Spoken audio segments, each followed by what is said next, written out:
네, 방금 들으신 것처럼 내란 특검이 내란 선전선동 혐의로 황교안 전 국무총리를 체포했습니다. 오징어 게임 배우 오영수 씨는 강제추행 혐의 2심 재판에서 무죄를 선고받았는데요. 관련 내용 손수호 변호사와 짚어보겠습니다. 안녕하십니까? 네, 안녕하세요. 네, 자 황교안 전 총리가 특검에 의해서 체포가 됐는데 정확한 혐의부터 좀 짚어주시죠. 네, 내란 선동 등 혐의로 체포가 됐는데요.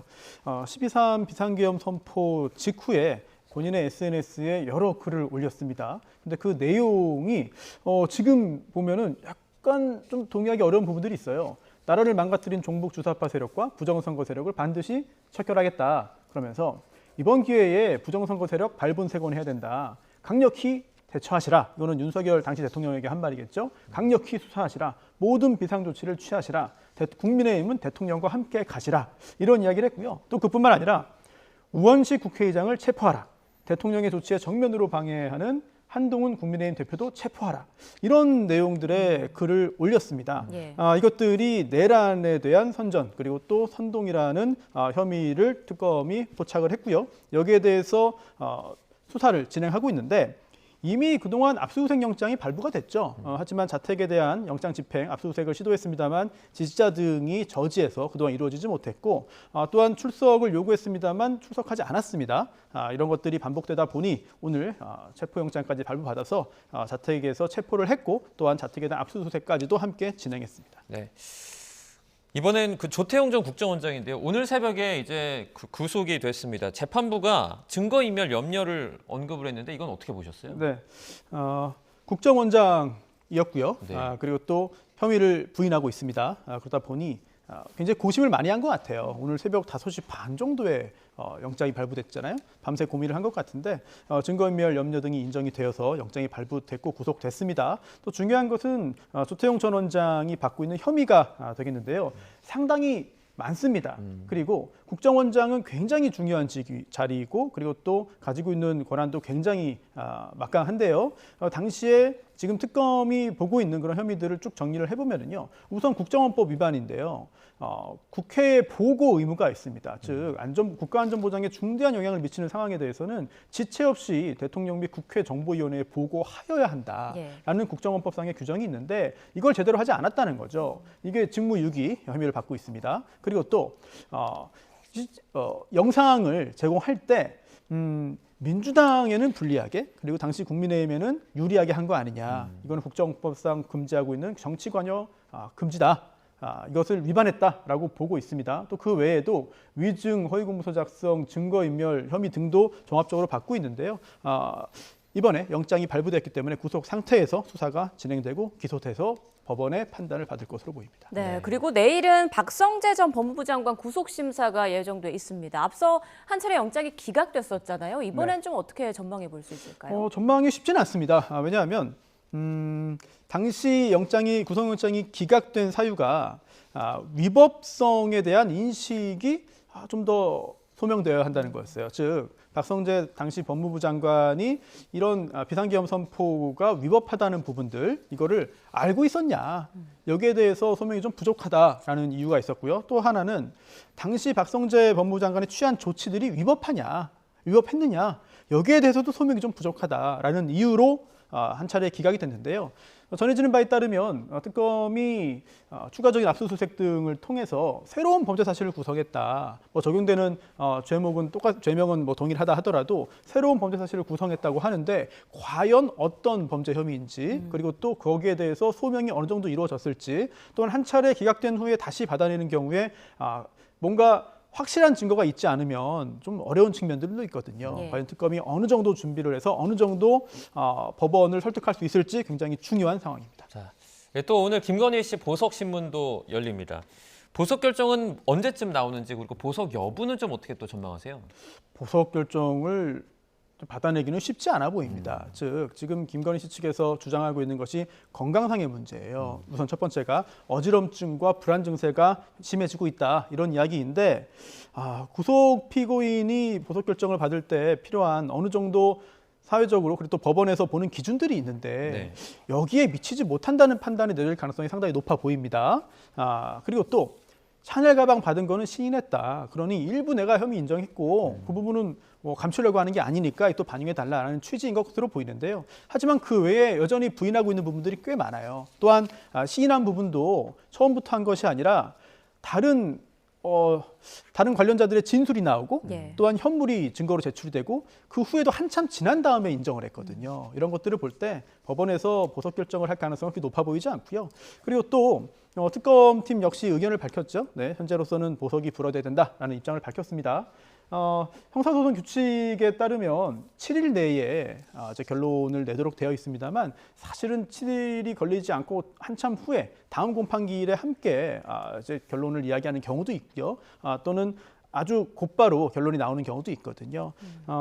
언제 결론이 나올지는 정확히는 모르겠습니다만 사실 빠르게 결론을 내는 것이 이 공판 절차 전체 진행에 차질을 줄이는 방법이 아닐까 싶습니다. 네, 지금 들려오는 내용을 보면 보석 허가 시에 김건희 씨 측에서 뭐 전자장치 부착이나 휴대폰 사용 금지 등을 받아들이겠다 이런 입장을 피력한 것으로 알려지고 있는데 네. 만약에 그게 맞다면 뭐 네. 받아들여질 가능성, 영향을 줄 가능성도 있을까요? 저 같은 평범한 변호사는 감히 그런 얘기 못할 것 같아요. 이거는 저는 그걸 받아들이겠습니다. 그러니까 보석 허가 해주십시오라고 하는 게 아니라 당연히 나오는 겁니다. 그렇기 때문에 이거를 김건희 피고인 측에서 재판부에게 어떤 협상 카드로 제시했다라고 보기도 어려운 것이고 이런 이야기를 먼저 꺼내는 것 자체가 글쎄요. 저는 제 기준에서는 올바른 소송 전략인지는 좀 의문입니다. 도움이 되지는 않을 것 같아요. 어쨌든 다른 부분을 통해서 본인의 힘든 상황을 강조하고 법리적으로 볼 때 재판에 전혀 문제가 없고 지장이 없다는 부분들을 호소를 해야 되는 것인데 좀 그거를 뛰어넘고서는 우리가 이러한 불이익을 감수할 테니 판단해 주십시오 하는 게 과연 피고인에게 도움이 될지 개인적으로는 굉장히 의문입니다. 네, 일단은 보석 여부는 조금 부정적이다 이런 저희 분석까지 들어봤고요. 다음에는 오징어 게임에 출연해서 인기를 끌었던 배우입니다. 오영수 씨가 강제추행 혐의로 1심에서 유죄를 받았었는데 2심에서 무죄가 나왔습니다. 선고 직후에 양측의 입장 들어보겠습니다. 현명한 판결을 해주신 재판부의 경위를 표하며 감사드립니다. 피고인이 오징어 게임 실패를 우려하여 문제가 될까봐 하지도 않은 일에 대해서 겁먹고 사과했을 것이라고 하며 피고인의 변소를 일방적으로 받아 적었다. 네, 엇갈리는 양측의 입장 듣고 오셨는데요. 판결 좀 어떻게 보셨어요? 네, 굉장히 세계적으로도 유명한 배우가 됐고 그리고 또 큰 인기를 얻었는데 갑작스럽게 재판이 열리고 또 유죄 판결을 받으면서 배우 개인에게는 굉장히 큰 여러 가지 지장이 생겼을 겁니다. 그런데 또 반면 지금 우리가 재판이 다 끝난 건 아니잖아요. 그래서 1심에서 유죄 판결 나왔지만 2심에서 무죄로 바뀌었고 아직 모든 게 끝난 것은 아닙니다만 만약 정말 억울한 상황이었다면 이 피고인인 오영수 배우에게는 굉장히 정말 안타까운 시간이 흘러간 것이고 또 반대로 정말 강제추행 행위가 존재하였다면 피해자 입장에서는 1심 유죄 판결 후에 2심에서 무죄로 바뀐 거를 수긍하는 것은 쉽지 않거든요. 그래서 조금 전에 영상 보신 것처럼 양측의 입장이 정확히 정반대로 나뉠 수밖에 없는 그런 유형의 사건으로 보입니다. 예, 재판부 설명을 좀 보면 시간의 흐름에 따라서 피해자 기억이 왜곡됐을 가능성이 있다 이렇게 봤던데 이 부분은 어떻게 좀 이해가 될까요? 네, 지금 강제추행 혐의로 재판을 받았습니다. 2017년에 산책로에서 껴안았다. 그리고 또 주거지 앞에서 볼에 입맞춤을 했다라는 혐의로 재판을 받았는데 이게 성범죄잖아요. 이 성범죄의 특징이 있습니다. 즉 진술 그리고 피해자의 주장이 사실상 유일한 증거인 경우가 많아요. 그러다 보니까 양측의 갈등이 점점 심해질 수밖에 없는 것인데요. 일반적으로 형사법상의 원칙이 있죠. 범죄 혐의가 증명되어야만 유죄 판결을 선고합니다. 즉 우리가 신이 아닌 이상, 법관도 신이 아닌 이상 당시에 어떤 일이 있었는지를 완벽하게 다 알 수는 없어요. 그래서 규칙을 정해놓고 거기에 따라서 재판이 진행되는 것인데 합리적인 의심의 여지가 없을 정도로 범죄 사실이 증명된 경우에 한해서 유죄 판결을 선고할 수 있습니다.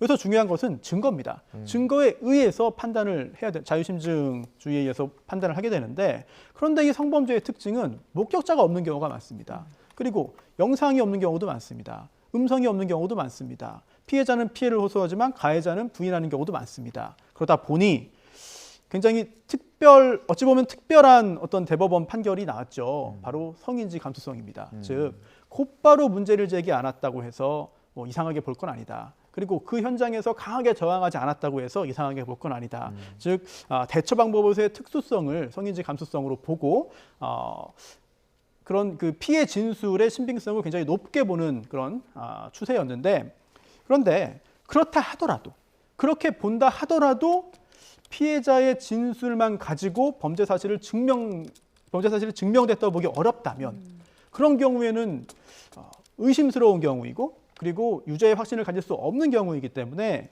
결국은 의심스러울 때는 피고인의 이익으로 본다라고 해서 약간 좀 의아하다, 확신할 수 없다, 뭔가 좀 애매하다 싶으면 무죄 판결이 나오는 거죠. 그래서 이번 항소심 역시 그렇게 판단한 것으로 보입니다. 네. 지금 피해자가 오 씨에게 사과를 요구하는 메시지를 보낸 뒤에 이 오 씨가 사과했다는 점이 무죄 판단에 영향을 끼쳤다고 하는데 이게 좀 이해가 안 가거든요. 왜냐하면 그 사과를 했으면 잘못을 인정했다 이렇게 해석될 수도 있지 않습니까? 맞습니다. 그래서 1심에서도 피해자의 진술의 신빙성을 인정을 해서 유죄로 본 것이죠. 그 여러 가지 근거 중에 하나가 바로 사과였습니다. 즉, 이 일이 피해자 측의 이제 고소인 측의 주장에 따른 건데요. 사건이 일어나고 그 일이 있고 6개월 후에 이제 여러 가지 문제 제기를 했는데 그 후에 연락을 했더니 이제 피고인이 사과했다는 얘기는 인정한 거 아니냐라고 하는 것이 이제 검사 그리고 또 고소인 측의 입장인 거죠. 그런데 이번 항소심에서는 이걸 다르게 봤어요. 즉 사과한 건 맞는데 그 사과의 맥락을 좀 보자는 것으로 해석이 됩니다. 당시에 여러 가지 뭐 공연이라든지 뭐 연예 활동에 지장이 생길 수 있는 상황에서 그 강제추행 행위 그 자체를 인정한 것이라기보다는 일단 좀 진정시키는 차원에서 좀 조용히 하게 만드는 차원에서 사과한 거 아니냐라고 인정을 한 것이고요. 누구의 주장이 맞는지는 사실은 재판을 한 재판부의 판단 영역입니다. 그리고 우리가 직접 그 재판을 방청했거나 아니면 증인신문 등을 보았거나 또는 제출된 증거를 다 확인한 것은 아니기 때문에 과연 누구의 주장이 타당하다고 보는 것이 옳은지는 외부에서 판단하는 건 쉽지 않거든요. 하지만 그런 경우에도 사법부의 판단을 존중하는 것이 우리가 사회적으로 합의한 것이기 때문에 현재는 1심 유죄 판결이 파기되고 2심에서 무죄 상태가 된 것이고 하지만 재판은 끝난 것이 아니기 때문에 만약 검사가 상고한다면 대법원의 판단까지 받아봐야 이 사건에 대한 법적인 판단을 할 수 있을 것 같습니다. 말씀대로 1심 유죄, 2심 무죄가 나왔기 때문에 대법원이 어떻게 또 판단할지 관심인데 어떻게 좀 전망하십니까? 판단이 쉽지 않죠. 그런데 1심에서 유죄 판결이 나온 다음에 2심에서 무죄로 바뀌는 경우가 그렇게 많지 않습니다. 특히 성범죄잖아요. 저도 1심에서 유죄 판결 받은 피고인 사건 맡아가지고 항소심에서 무죄로 바꾼 것들이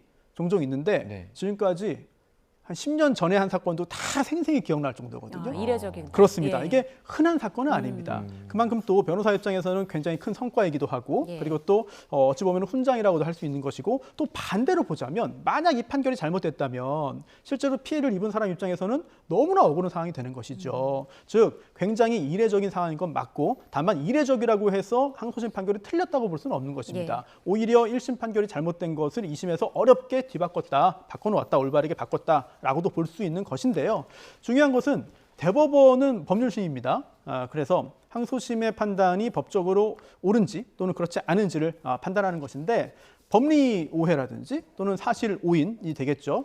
그런데 이 사실 오인도 법률 판단이긴 합니다만 좀 한 걸음 더 나아가 보면요. 사실 오인이 법률 판단이지만 사실 그 법률적인 판단이라는 사실 오인을 뜯어보면 그래서 실제로 어떤 일이 있었던 거야?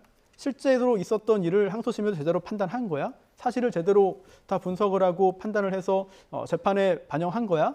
이 부분은 형식적으로는 법률 사안이지만 실질적으로는 사실관계의 영역일 수도 있어요. 그렇기 때문에 대법원에서도 아마 사회적으로도 큰 관심이 있고 그리고 또 유죄 무죄가 계속해서 바뀐 사건이기 때문에 굉장히 크게 관심을 가지고 철저하게 보고 정확하게 판단을 해야 될 것으로 보입니다. 네, 오징어 게임의 오영수 씨 향후 재판이 이어진다면 저희가 또 지켜보도록 하고요. 자, 고령 운전자 사고 소식도 살펴보겠습니다. 충북에서 이제 마라톤 대회가 열렸는데 80대 운전자가 선수를 쳤어요. 이건 어떻게 된 사건입니까? 네, 굉장히 안타까운 일이죠.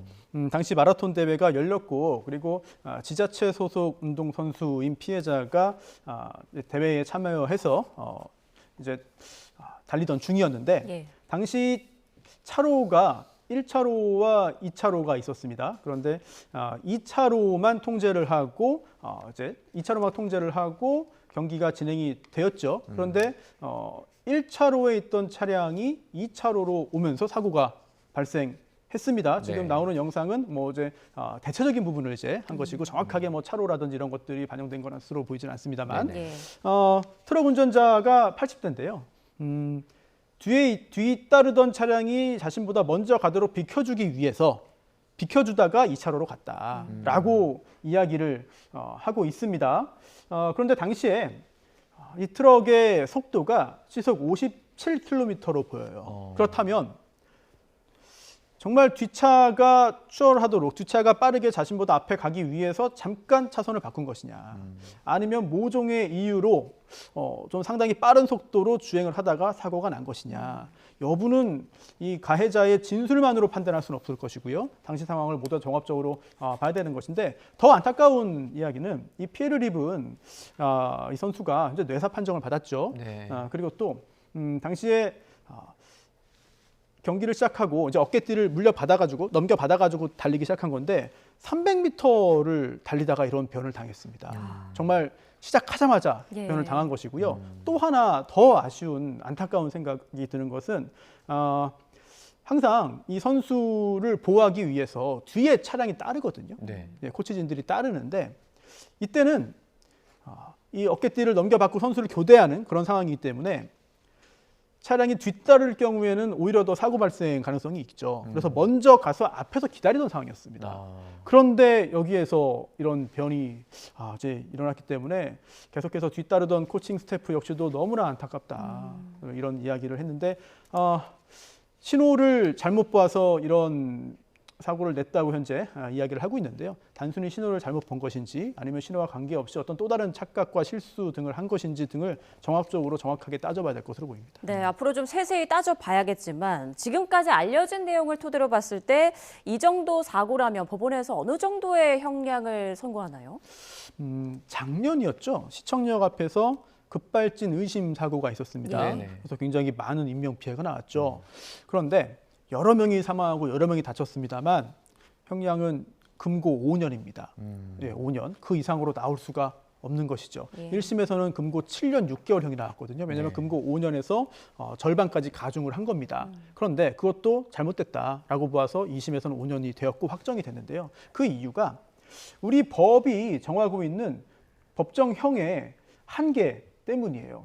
교통사고 처리 특례법에 따르면 이런 경우에 법정형 자체가 5년 이하의 금고입니다. 5년 이하의 금고 또는 2천만 원 이하의 벌금인데요. 이거는 피해자가 사망을 하더라도 달라지지 않습니다. 또한 시청 앞 사건과 마찬가지로 거기서도 뭐 급발진 주장했지만 인정이 안 됐죠. 네네. 단순한 과실로 인정이 됐는데 여러 명이 다쳤잖아요. 여러 명이 사망도 했습니다. 네. 그런데도 행위가 하나라는 거예요. 그래서 행위가 하나이기 때문에 그거 역시 금고 5년이 상한이다라고 보고 있기 때문에 이 사건 역시 특별하게 대단히 좀 이례적인 어떤 무언가가 발견되지 않는 이상 과실로 이런 사고를 냈다면 처벌의 상한은 금고 5년이 될 것으로 보이고요. 다만 중요한 것은 고의가 아니고 과실일 경우에는 그런 것이고요. 또 피해자 또한 가족들과의 합의 여부가 굉장히 중요합니다. 네. 금전적으로 어떻게 합의가 되는지 여부, 그리고 또 혹시라도 뭐 음주나 약물은 없다고 현재까지 드러났습니다만 그 외에도 과거에 유사한 범죄 전력이 있는지 또는 운전할 때의 부주의가 굉장히 좀 중했는지 여부까지도 형량에 영향을 줄 것으로 보입니다. 또 서울 용산에서 그 70대인 택시기사가 사고를 내서 일본인 부부 아기가 다쳤는데요. 지금 운전자가 뭐 페달 조작 실수다 이렇게 지금 말을 하고 있어요. 그렇습니다. 택시에 타고 있던 20대 일본인 부부가 있었는데요. 부부는 골절상을 입었고요. 그리고 너무나 안타깝게도 당시 함께 탑승하고 있던 생후 9개월 된 딸, 돌도 안 된 9개월 된 딸이 의식을 잃은 상태로 병원으로 옮겨졌는데 현재 치료를 받고 있습니다. 네. 이 운전기사도 당초에는 이제 급발진을 주장을 했습니다. 그런데 당시 상황을 보면은요, 지금 재현된 그림도 나왔습니다만 중앙선을 넘어갔어요. 중앙선을 넘어가서 반대 방향에서 정상적으로 주행하고 있던 차량을 충돌한 것인데요. 이때 페달 5조작으로 현재는 자백을 했습니다. 예. 처음에는 급발진이라고 주장했지만 사실은 급발진이 아니라 제가 잘못 밟았습니다라고 주장을 한 상태고요. 역시나 음주 또는 약물의 정황은 발견되지 않았는데 정확한 사고 경위 파악이 필요하기 때문에 현재 구속영장 신청 여부를 경찰이 추가적으로 검토하고 있습니다. 네, 앞서 짚어봤던 마라톤 대회 사고 운전자는 80대, 이번 용산에서 택시기사는 70대. 이렇게 고령 운전자들의 사고가 좀 해마다 늘고 있는 추세다. 이렇게 계속 좀 문제화되고 있는데 관련 대책이 좀 필요해 보입니다. 네, 이 부분은 좀 조심스럽게 접근할 필요는 있어 보여요. 예. 왜냐하면 조금 전에 말씀드린 그 두 건의 사건 굉장히 불행한 일이고 안타까운 일이고 또한 처벌로 이어질 것으로 보입니다만 과연 연령 때문에 발생한 사건이냐라고 한다면 그 부분은 추가적인 확인이 좀 필요합니다. 근데 예. 그렇다 하더라도 꼭 이 사건이 아니더라도 우리 주변에서 고령 운전자들의 인지 능력 저하라든지 또는 신체 조절 능력 저하로 인한 사고가 상당히 좀 늘고 있죠. 이런 부분들은 우리가 부인할 수는 없습니다. 따라서 여기에 대한 여러 가지 대책들이 나오고는 있는데 그 대책이 사실은 좀 부족한 것 같아요. 우선 첫 번째로 운전면허를 자진해서 반납할 경우에 여러 가지 혜택을 주는 제도들이 시행되고 있죠. 그런데 현금이나 뭐 교통카드 등을 줍니다. 그런데 이게 너무 수준이 낮아요. 그러다 보니 굳이 내가 이것 때문에 이걸 받으려고 면허를 반납해야 될까라는 생각을 많은 경우에 하게 됩니다. 그리고 또 조건부 운전면허제도 지금 여러 가지 논의가 되고 있죠. 야간이나 고속도로 운전을 좀 제한하는 그 조건으로 운전을 허용하도록 한다. 그런데 이것도 실제로 현실적인 통제가 가능하겠느냐. 이 고령 운전자 개인의 어떤 준법 의식에 의존해야 되는 상황으로 갈 수 있지 않겠느냐라는 생각이 들고요. 또 페달 오조작 방지 장치를 또 의무적으로 달도록 하는 것도 그럼 비용은 누가 부담하느냐. 라는지 또는 그렇게 달았다 하더라도 이게 속도가 굉장히 좀 제한될 수 있거든요. 그러다 보니 답답함을 느낀 운전자가 이걸 또 해제하거나 또는 이걸 또 풀어버리는 그런 일도 생길 수가 있어서 예. 여러 가지 고민들은 많이 하고 대책을 세우기 위해서 논의를 하고 있습니다만 어떤 하나의 뾰족한 대책이 나오지는 않는 것 같습니다. 반면에 고령자 측에선 이런 주장을 할 수 있잖아요. 이동권의 제한이다, 인권 침해다 이렇게 말을 할 수가 있는데 뭐 차별로도 이렇게 법적으로 받아들일 수 있나요? 그럴 우려가 충분히 있습니다. 왜냐하면 일괄적으로 연령을 기준으로 해서 운전에 제약을 두거나 또는 운전하지 못한다고 한다면 신체적인 나이, 생물학적인 나이는 많지만 오히려 젊은 사람보다 풍부한 경험으로 인해서 운전을 더 잘할 수 있는 거거든요. 이런 부분들 주장 충분히 할 수 있겠고요. 그리고 또 이제 연령이 높아지면서 갑작스러운 질병이라든지 이런 것들 가능성이 높아진다는 주장을 하더라도 그러면은 건강 상태가 더 좋지 않은 젊은 사람들부터 운전을 못 해야 되는 거 아니냐라는 주장이 나올 수 있고 여러 가지로 사회적인 합의가 좀 구체적으로 이루어져야지 많은 사람들이 동의하고 수긍할 수 있지 그렇지 않고 너무 앞서 나가는 그런 정책이 시행되거나 법률이 만들어진다면은 오히려 더 큰 갈등 요소로 작용할 수 있을 것 같은 우려가 들거든요. 네. 그렇지 않아도 세대 간의 갈등이 심한 상황에서 이거 역시 세대 간의 갈등 요소로 작용하지 않도록 좀 세심한 접근이 필요해 보입니다. 네, 알겠습니다. 지금까지 손수혜 변호사와 주요 사건 사고들 짚어봤습니다. 고맙습니다. 네, 고맙습니다. 고맙습니다.